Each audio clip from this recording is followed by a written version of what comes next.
Pemirsa, Komisi 3 DPR RI meminta Kapolres Sukabumi memeriksa Ayah Nizam yang terindikasi melakukan penganiayaan dan penelantaran. Anggota Komisi 3 yang saya hormati, perwakilan dari KPI disebutkan ada pengancaman. Kesaksian atas laporan. Dalam RDP dengan Komisi 3 DPR RI, Kapolres Sukabumi diminta untuk mengusut dengan cepat dugaan tindak penelantaran kekerasan terhadap anak dan penghambatan anak bertemu dengan orang tuanya dalam kasus Nizam yang diduga tewas di tangan ibu tirinya. Komisi 3 DPR RI meminta Kapolres Sukabumi memberikan perlindungan terhadap ibu kandung Nizam yang diduga menerima ancaman dan intimidasi. Di akhir, Habibur Rahman juga meminta polisi memeriksa ayah Nizam karena ada laporan dan kesaksian bahwa sang ayah turut melakukan penganiayaan dan penelantaran terhadap Nizam. Untuk melakukan penegakan hukum yang. Jadi kalau mereka memberikan masukan bukan intervensi, Pak. Justru memberikan dukungan, ya, memberikan support pada Pak Kapolres untuk tidak ragu, ya. Tadi disampaikan oleh Bu Diah, ya, ada beberapa tindak pidana yang sangat mungkin terjadi, mulai penelantaran, kekerasan, penghambatan hak untuk ketemu, ya, sampai pembunuhan dengan perencanaan. Minta tolong nanti didalami betul itu, Pak. Lanjutan kasus dugaan korupsi proyek laptop Chromebook yang melibatkan ex-Mendikbudristek Nadiem Makarim digelar di Pengadilan Tipikor, Jakarta Pusat. Sidang beragendakan pemeriksaan saksi yang dihadirkan jaksa penuntut umum. Salah satu yang menjadi saksi di sidang kali ini adalah staf ahli Kemendistek Saintek Muhammad Hasan Habibi yang menyebut persentase penggunaan dan pemanfaatan Chromebook tidak efektif. Ia menyebut hanya 0,15% dari 1,6 juta laptop Chromebook yang dimanfaatkan atau digunakan dalam proses belajar mengajar. Data ini berdasarkan statistik yang dicatat pihaknya dalam kurun waktu Januari hingga Juni 2023. Menurut Habibi, hal ini menjadi tanda bahwa tujuan pengadaan teknologi informasi komunikasi berupa laptop Chromebook tidak tercapai. Namun, hal tersebut dibantah oleh tim dari kuasa hukum Nadiem Makarim.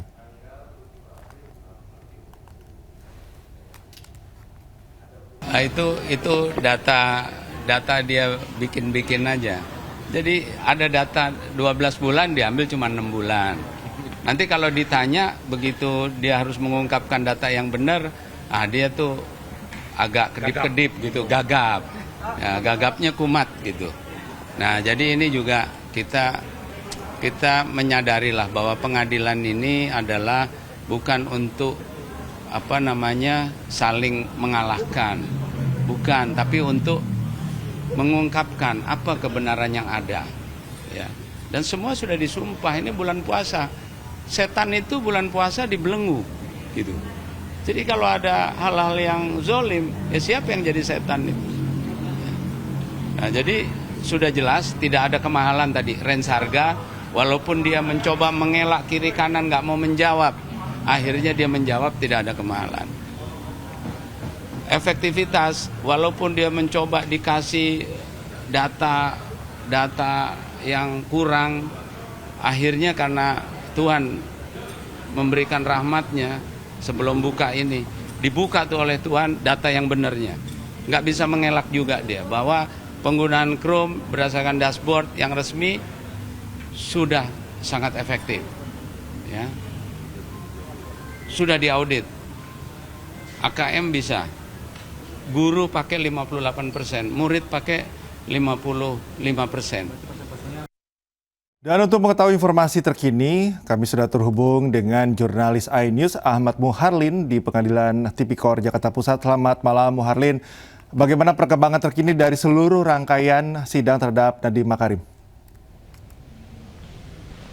Ya, baik, selamat malam Cikal dan juga pemirsa. Sampai dengan pukul 10 malam waktu Indonesia Barat, sidang kasus dugaan tindak pidana korupsi pengadaan laptop Chromebook yang melibatkan nama mantan Menteri Pendidikan, Kebudayaan, Ristek dan Teknologi Nadiem Makarim saat ini masih tengah berlangsung di Pengadilan Negeri Jakarta Pusat.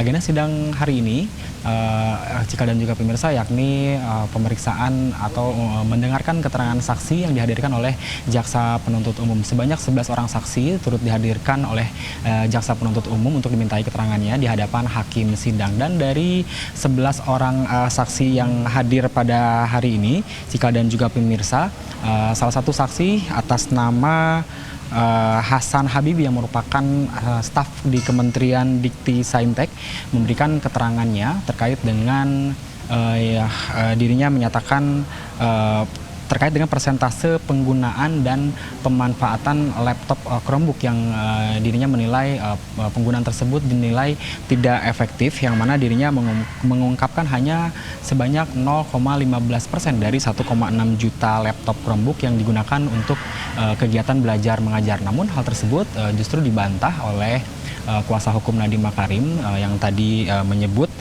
jika data yang disampaikan oleh saksi itu tidak benar adanya begitu. Nah, untuk kemudian Dodi, salah satu saksi, kuasa hukum dari Nadiem Makarim, yaitu Dodi Abdul Qadir, menjelaskan jika pemanfaatan dan juga penggunaan laptop Chromebook persentasenya berada di atas angka 50%, yang merupakan hal tersebut merupakan sebagai bentuk efektif begitu dari penggunaan serta pemanfaatan laptop Chromebook untuk digunakan ke dalam kegiatan belajar mengajar.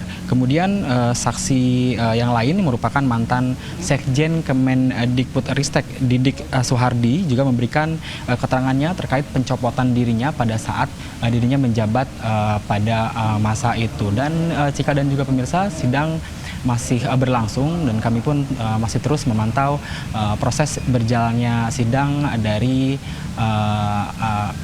mantan Menteri Mendikbudristek Nadiem Makarim di Pengadilan Negeri Jakarta Pusat. Kembali ke Cikal. Terima kasih Muharlin atas informasinya. Kita nantikan terus informasi terkini dari Anda dari Pengadilan Tipikor. Selamat bertugas kembali. Ke informasi lainnya, pemirsa, Gubernur Kalimantan Timur Rudy Masud memutuskan mengembalikan mobil dinas baru hasil pengadaan APBD perubahan 2025. Langkah tersebut diambil menyikapi aspirasi dan kritik dari masyarakat.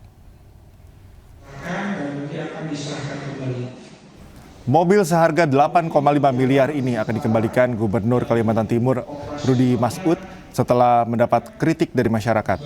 Kepala Diskominfo Kalimantan Timur Muhammad Faisal menyebut mobil ini belum pernah digunakan dan masih berada di Jakarta sejak serah terima pada November 2025. Setelah mobil diterima kembali, penyedia wajib menyetorkan dana ke kas daerah dalam waktu 14 hari.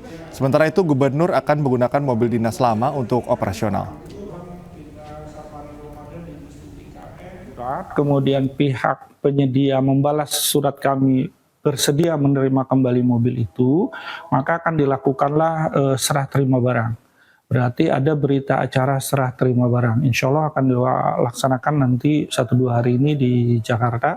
Setelah BAST selesai, baru pihak penyedia berkewajiban maksimal 14 hari untuk mengembalikan dana seperti semula ke kas daerah.